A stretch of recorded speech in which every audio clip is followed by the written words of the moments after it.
Guarda Nacional Republicana Portugal hakara coopera o governo Timor-Leste, liu e a capacitação para membro PNTL. Terça-feira, primeiro-ministro Cairala Sanana Guzmão acompanha o ministro interior Francisco da Costa Guterres ao encontro o comandante-geral Zener, tenente-general Rui Alberto Ribeiro Veloso e a palácio governo dele. Tenente-general Rui Veloso afirma e a futuro será pronto colaborar com a autoridade timorense para ir precisa e de daí será a cooperação com a instituição PNTL no Ministério Interior hadia capacidade no intervenção nível policial. Portanto, Zener sai tulung hadia no desenvolve diaklitan serviço PNTL niang sai diaklitan e a futuro no sai polícia nebe hak basic ba população. O Comandante-Geral da Guarda Nacional Republicana e tive o privilégio e o prazer de vir apresentar cumprimentos ao Sr. Primeiro-Ministro e estar na companhia do Sr. Ministro do Interior e da Sra. Embaixada de Portugal. Quero-vos dizer que a Guarda Nacional Republicana esteve em Timor já no passado, está em Timor no presente e, acima de tudo, estará sempre pronta também para colaborar no futuro com Timor-Leste, com as autoridades de Timor, sempre que tal nos seja solicitado. Neste momento nós estamos a fazer alguma colaboração a nível da Proteção Civil, a nível da Polícia, da PNTL e também junto do Ministério do Interior e junto da Embaixada de Portugal.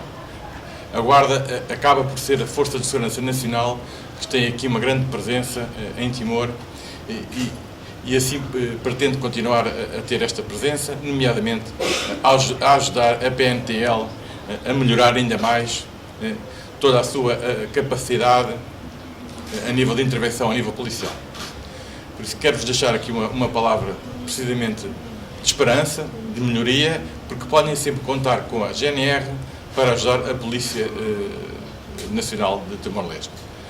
Uma polícia que tem vindo a crescer, que tem vindo a melhorar muito e que se pretende que no futuro ainda consiga melhorar mais, nomeadamente com policiamentos mais próximos, policiamentos de proximidade junto das populações e também evoluir para outro tipo de capacidades, nomeadamente na área ambiental, na área das fronteiras, que foi precisamente um dos assuntos que foi hoje tratado nesta reunião com o Sr. Primeiro-Ministro. Enquanto o ministro interior Francisco da Costa Guterres atetém e encontro comandante-geral Guarda Nacional Republicana Portugal relata para primeiro-ministro Sanana quando o plano Zener nebe hakara continua a cooperação no Timor-Leste, liu o PNTL, atuhadia capacidade PNTL niang, no mos serviço PNTL nebe o rigor, no e a futuro, sai polícia nebe profissional o de servir povo.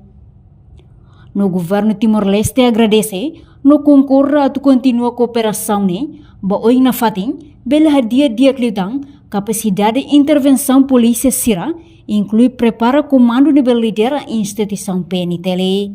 Bom dia, senador. Encontro hoje comandante-geral Janeiro e encontro o Excelência Primeiro-Ministro. Primeiro, mais para cumprimentar o Excelência Primeiro-Ministro. Segundo, atau a intenção em janeiro mesmo que continua a cooperação com Timor-Leste liu o PNTL para melhorar a capacidade PNTL melhorar os serviços bem rigor para tornar a polícia só Timor-Leste para ouvir mensagens trabalhamos com o governo Timor-Leste agora se funciona na parte do governo continua e a cara na fatia tu cooperação lá na fatia tu ela hadia que a capacidade de intervenção de polícia civil e nós temos que preparamos de ter comando PNTL mesmo sei de repente obrigado Barco. Portanto, comandante-geral Zeneri, tenente-general Rui Alberto Ribeiro, a delegação, se participamos e aniversário PNT Badala Ruanulo Resin Lima Tinane. Reportagem Fifanya de Carvalho, Televisão Timor-Post. Janela informação ba emogoto. Atua tem informação atual dia clio. Kita haluha. Hane botão subscribe like, halo comentário no Fahe Tutang ba media sosial hotu.